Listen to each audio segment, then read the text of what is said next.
Wakati dunia inashangaa kuhusiana na maamuzi ya Marekani kuvamia nchi ya Venezuela, lakini pia kutuma jeshi lake katika nchi ya Iran, si jambo geni sana kwa mataifa haya makubwa kijeshi ambayo yamewekeza, yana silaha za nyuklia, ambayo yana jeshi kubwa sana kufanya maamuzi magumu, kwa sababu katika historia ya dunia inaonyesha kwamba kuna operation nyingi za kijeshi ambazo zimewahi kufanyika ama kufanywa na mataifa makubwa sana hapa duniani. Katika historia ya dunia yapo matukio ya kijeshi ambayo yalifanya dunia ishike pumzi. Operation hizi hazikuwa za kawaida, zilihusisha mataifa makubwa, maraisi wenye mamlaka makubwa na maamuzi yaliyobadilisha mwelekeo wa historia. Mwaka 2003 dunia ilisimama wakati Marekani chini ya Rais George W. Bush ilipoanzisha uvamizi wa Iraq. Operation ililenga kumwondoa Rais Saddam Hussein. Operation hii iligawa dunia kisiasa, ikazua maandamano ya kimataifa na kubadilisha kabisa siasa za Mashariki ya Kati. Mwaka 2011 chini ya Rais Barack Obama, Marekani ilitekeleza operation ambayo iliitwa Neptune Spear, operation ya siri iliyomuua kiongozi wa Al-Qaeda Osama bin Laden nchini Pakistani.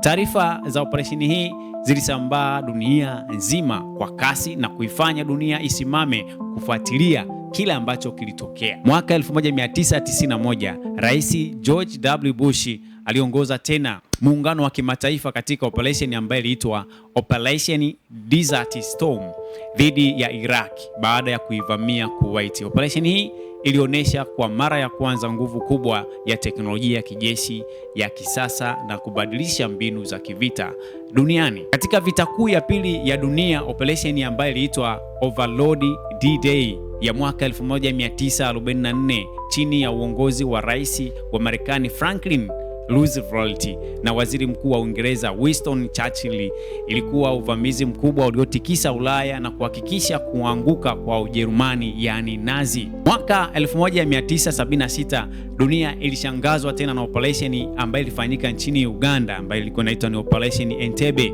operation ya Israeli chini ya waziri mkuu Yitzhak Rabin, ambapo mateka waliokolewa nchini Uganda kwa ujasiri na usahihi mkubwa wa kijeshi. Tukio lililoandikwa kwenye historia ya operation kubwa duniani ambazo zilishawahi kufanywa. Mwaka 1989 Rais wa Marekani George W. Bush tena aliongoza wa Marekani katika operation ambayo iliitwa Just Cause, uvamizi wa Panama uliosababisha kukamatwa kwa kiongozi wa nchi hiyo Manuel Noriega, hatua iliyozua mjadala mkubwa kuhusu mamlaka ya kijeshi na mataifa makubwa. Lakini hapo majuzi tu tena Marekani imefanya operation kubwa ya kijeshi ambayo ilimuondoa rais wa Venezuela Nicolas Maduro, na mpaka sasa hivi bado anashikiliwa na nchi hiyo. Lakini pia Marekani bado imepeleka jeshi lake katika nchi ya Iran. Mataifa mengi yenye nguvu yamekuwa yanafanya operation kubwa za kijeshi, huku zikitumia majeshi yao kuhakikisha kwamba zinapata maslahi yao